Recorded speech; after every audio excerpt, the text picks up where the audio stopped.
Look, my recent experiences started with pregnancy, with Department of Child Protection getting involved towards the end of the pregnancy after I'd had quite a volatile relationship with the father of the baby, where my depression had got really bad, and I started to feel suicidal and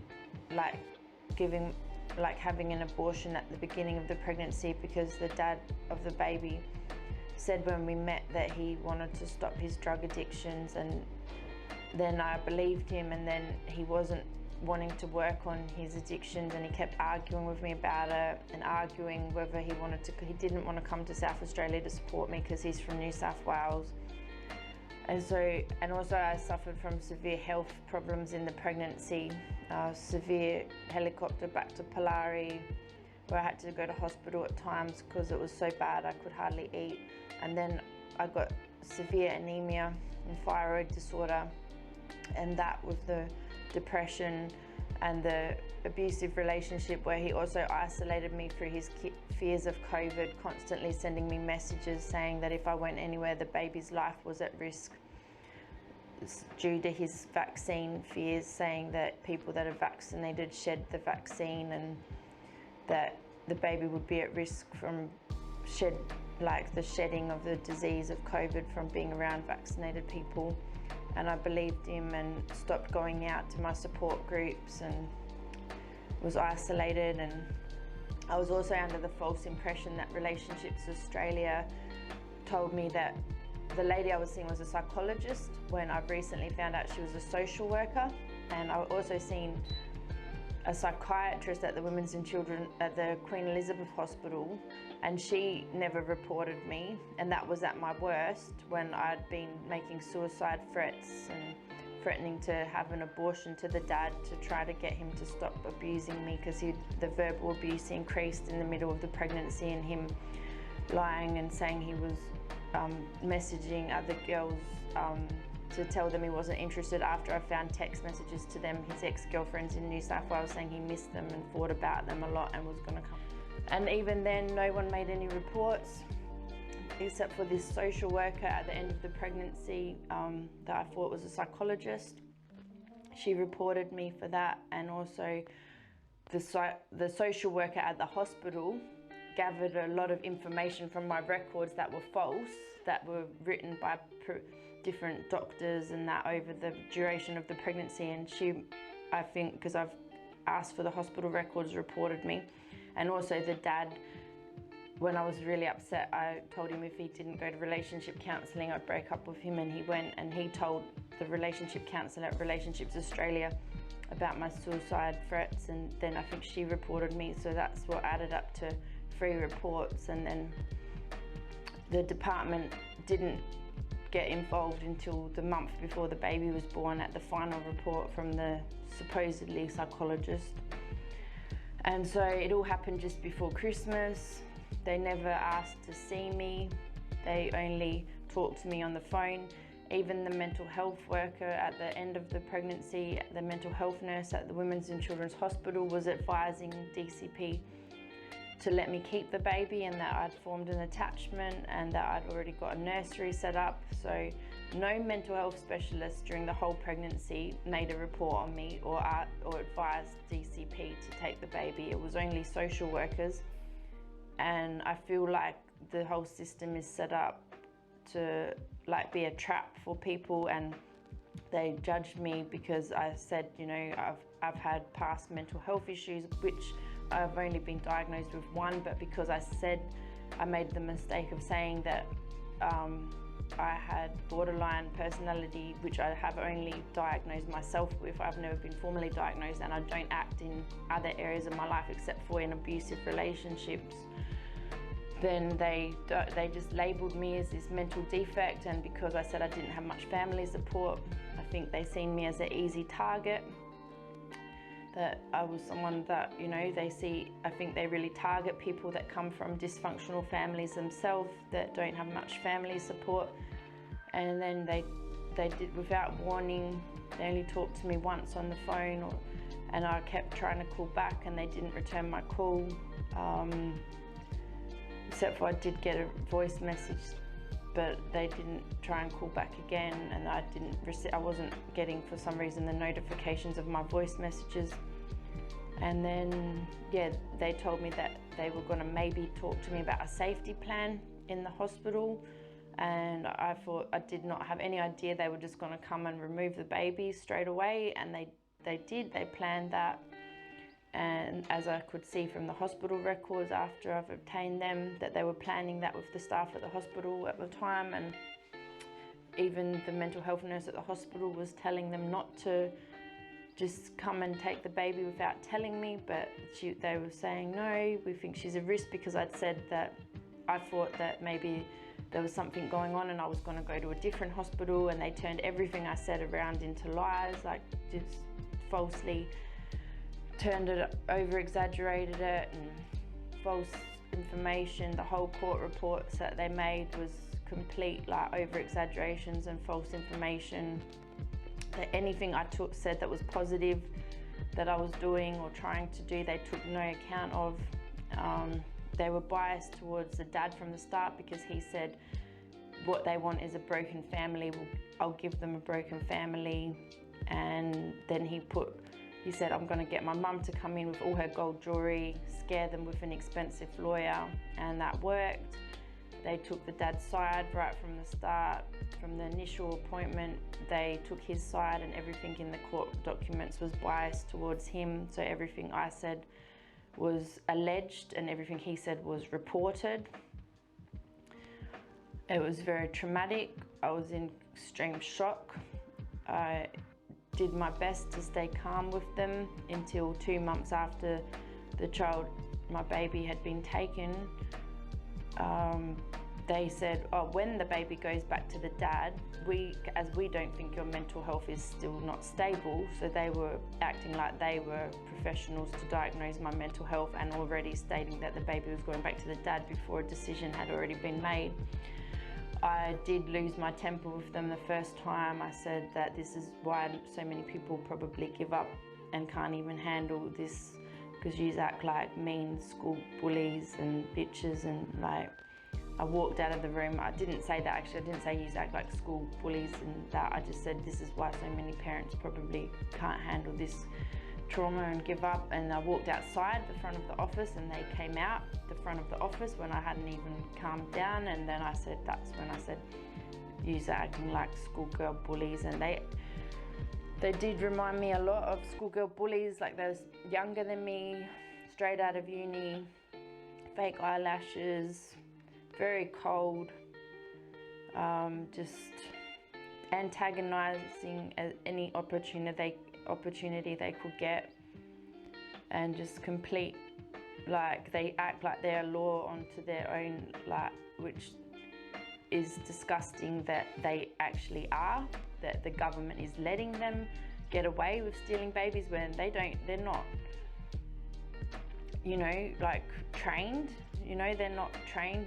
No one can be trained enough to have the credential to assess, whether or not a baby should be taken from their mother without even meeting the mother, without even having a formal investigation. So it's just completely corrupt. The system is set up to, the worst thing possible you can do to someone, a parent that loves their baby, is to tear their baby away from them without even being given a chance to show that they're innocent.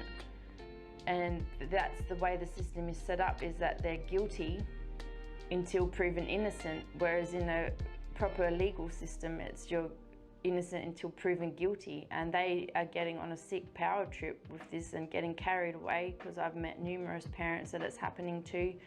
And I don't drink or do drugs. I knew that I had some issues in the pregnancy and I was working on them. I'd always go and get help. I know how to get help when I'm, getting overly emotional, and I'd do that. And I knew that before the end of the pregnancy, I wanted to get stable for my daughter, and a week before she was due, I'd called the police on the dad and kicked him out instead of overreacting and getting emotional. So I was already getting better at handling it. I should have done it sooner, but I didn't deserve to lose my baby. And, you know, I said that to them. I didn't deserve this. I know I can be a safe, stable parent because I know I can. And they'd say, oh, she doesn't take it seriously, her mental health, this and that. But everything shows that I was taking it seriously. I had a psychologist, a psychiatrist. I was going to I've voluntarily seen the mental health nurse. And yeah, so it's just been the most heartbreaking, hardest thing I've ever been through, most traumatic thing of my whole life. I'm really lucky that I do have a good support network, also a good counsellor that I seen regularly through the pregnancy, the most out of every professional, and she never thought I had a problem. She never reported me. She never thought that I would be an unsafe parent. She was, you know, she just was encouraging me to work through the relationship issues and get better at setting boundaries. And I've seen now the truth about the dad, that he's not a very loyal person and he's a very dishonest person, because he turned against me straight after the baby was born and just said that I threw a phone at his head in the pregnancy, which he's even admitted to me multiple times. He knows I didn't do, and he said if it was in a court of law he would say yes, I did, you know, you didn't do that. But he's told DCP that, and he thinks he's loving the fact that they've just given him a little baby and that he now is free with a little baby that he never was there to support. He never done anything in the pregnancy. He never showed any concern for my health problems. The helicopter back to Polari, when I had that, he wouldn't even go and get tested for it. He never came to one appointment. He was in New South Wales for 8 months of the whole pregnancy in Queensland to pick up his van. His parents were completely unsupportive, but as soon as the little baby was born, they all wanted to play mummy to the little baby, and they're very cold-hearted people, I've realised, that just wanted to steal the little baby off me and don't have any empathy at all for a mum losing its baby, and turned against me to steal this baby interstate. Now he's got a free stay at his mum's house, who's loving playing mummy to my little baby without the responsibility of actually being a mum, while he's taking care of it and gonna get Centrelink and have all his friends thinking he's this great hero for rescuing a baby from he classes me as having a psychotic episode for ringing him and crying and saying, why are you stealing my baby off me like DCP, and being evil, you know, I thought you loved me and cared about me. And he says, oh, you're just having a psychotic episode, go admit yourself into hospital, into a mental institution, and then I'll think about coming back to stay. And everything he says, he's been lying. He's been saying, if you get stable, maybe I'll stay in Adelaide. And I did get a lawyer, but it was too late. The legal aid wouldn't fund for an injunction, even though I probably could have done it a bit quicker. I was having hope in him, because he would keep lying and saying, if you show you're stable, I will stay. And every time I'd show I was stable and stopped calling and texting him obsessively, and which I only did because he never replied to my phone calls or answered, then he'd say, oh no, I'm still going to New South Wales anyway. That was the plan from the start. And then I'd get upset and start crying and calling again, because he'd start blocking me and ignoring me. So it's been a very sick power trip relationship where he's, he tortured me for months and tormented me. And I just feel like I should have got to know him better, and that was my mistake. And I should have been more careful and left him sooner in the pregnancy. But I still think it's very wrong what DCP has done without even giving me a chance or meeting with me, and just going by hospital records, which they've lied and turned around and over exaggerated, and reports that they've also done the same. They said I stabbed myself, they said I punched myself, which never happened. And yeah, so the Department of Child Protection is a very corrupt system,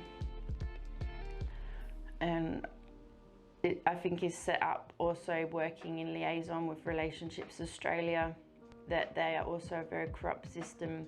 And any social workers in any system, I think you've got to be really careful of.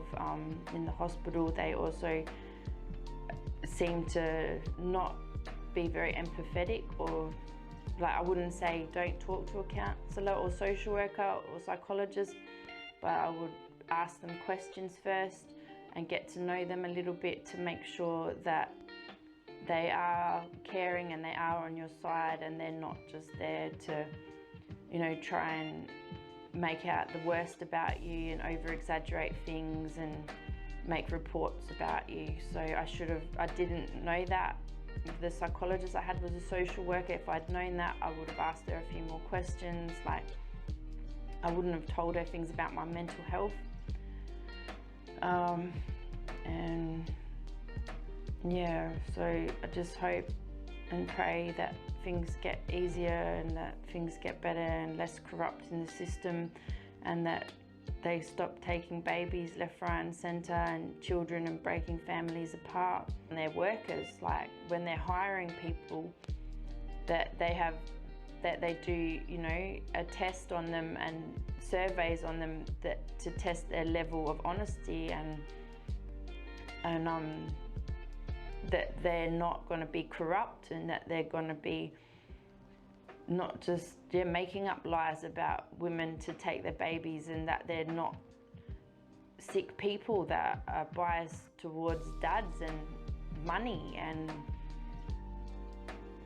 trying to take babies off of parents just because they might not have come from a very well-off, you know, perfect family, that, you know, that they can't, just that they're not judgmental people, and that they're not, it's condemning, it's very condemning what they do, judging people on their past. So I think that maybe they should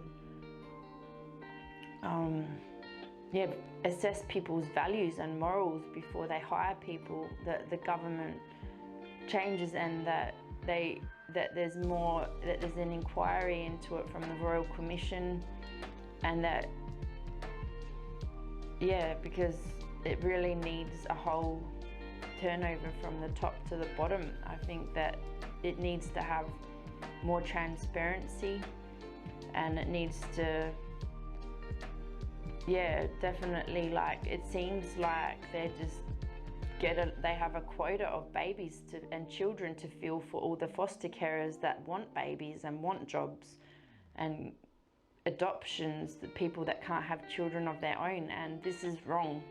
They can't just target people as vulnerable people and take their babies, just biased to the fact that they might have not had perfect upbringings, or that they might have some mental health issues, or that they might have some drug or substance abuse issues even.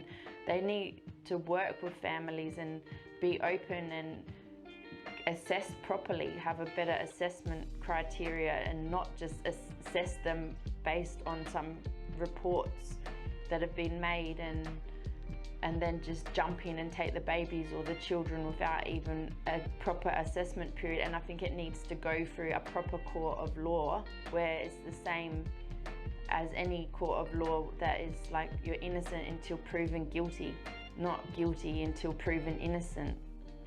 Unless there's like maybe some extreme harm done that shows that, not just some alleged risk that hasn't even got evidence. It needs to have evidence based to be able to take the baby already.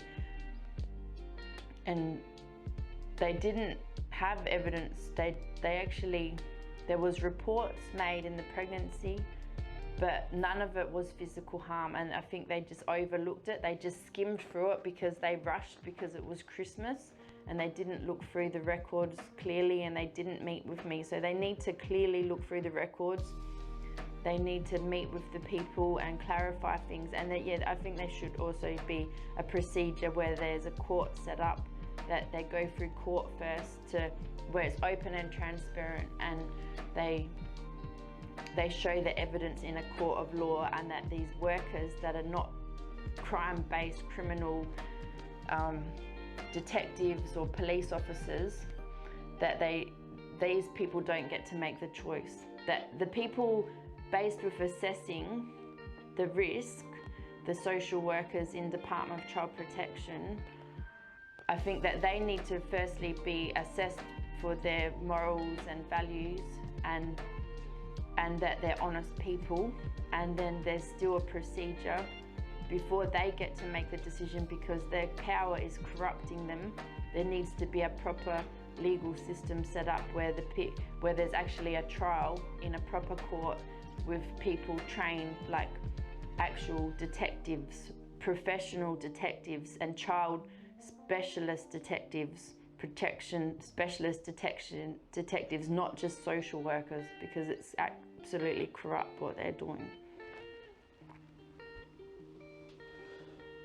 I'm just wanting to do a warning about finding out the people that you're talking to in any professional things like Relationships Australia, because they told me that the lady I was seeing was a psychologist, but she was actually really a social worker. And if I'd known she was a social worker, I would have never disclosed things about my mental health that was going on.